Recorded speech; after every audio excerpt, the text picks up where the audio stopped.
Welcome to the Learning Pines YouTube. We hope this video helps. You start with essentials.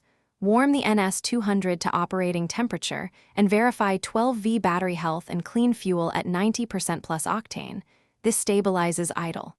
Once done, adjust throttle freeplay to recommended 2-3 mm so the cable responds immediately. Next, inspect, and if needed, replace the spark plug with the correct heat range. This improves combustion speed. Make sure to use a quality air filter and confirm no intake leaks. Because leaks reduce effective RPM gain. You now focus on fueling. Whether carbureted or fuel-injected, the goal is efficient air-fuel mix for higher, stable revs.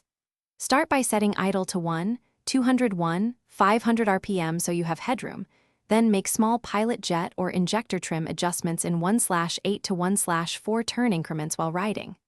Once done, test mid-range throttle response.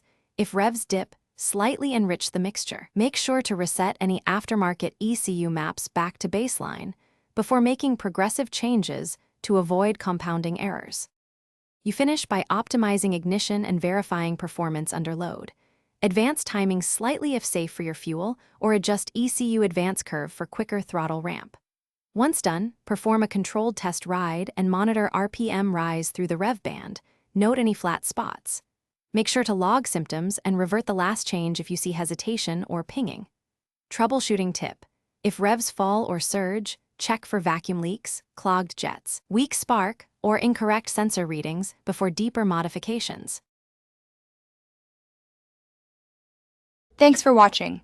Consider subscribing if we helped you.